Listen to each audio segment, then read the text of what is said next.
Hi, welcome to లక్ష్మితో సరదాగా. ఏంటి కొత్తిమీర పట్టుకున్నానా అని చూస్తున్నారా? కొత్తిమీర పచ్చడి చేయడానికండి. తక్కువకే వచ్చేసిందండి. కట్ట కొత్తిమీర 10 రూపీస్ అట. కావాల్సిన సామాన్లు చూసేద్దాం రండి. పోపు సామాన్లు యాజ్ యూజువల్. కొంచెం కారం ఎక్కువ తినే వాళ్ళైతే ఎండుమిరపకాయలు ఎక్కువగా తీసుకోండి. ఇక్కడ నేను బెల్లం పౌడర్ తీసుకున్నాను, ఆర్గానిక్ బెల్లం పౌడరు. మీరు ఒకవేళ బెల్లం తీసుకునేటట్టయితే పెద్ద నిమ్మకాయ సైజ్ అంత బెల్లం తీసుకోండి, అది సరిపోతుంది. నెక్స్ట్ చింతపండు అండి, ఇది కూడా సేమ్ అంతే, పెద్ద నిమ్మ సైజ్ అంత చింతపండు అయితే సరిపోతుంది. ఇది నానబెట్టక్కర్లేదు.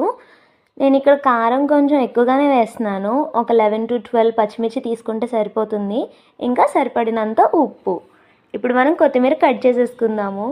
ఎలాగా మనం మిక్సీ పట్టేస్తాం కాబట్టి రఫ్గా చాప్ చేసేసుకోండి, సరిపోతుంది.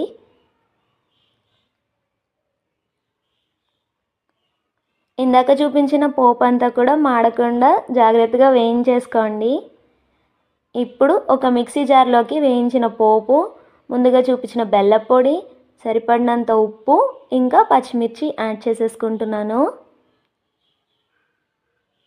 దీంట్లోకి కొంచెం చింతపండు, ఇంకా మనం కట్ చేసిన కొత్తిమీర కూడా యాడ్ చేస్తున్నాను.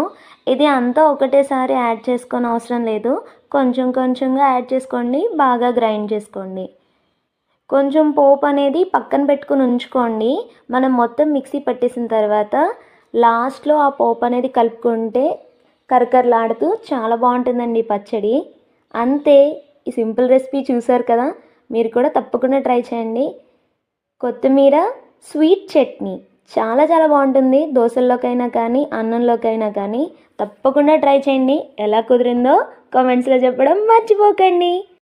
నెక్స్ట్ వీడియోతో కలుద్దాం. Bye bye.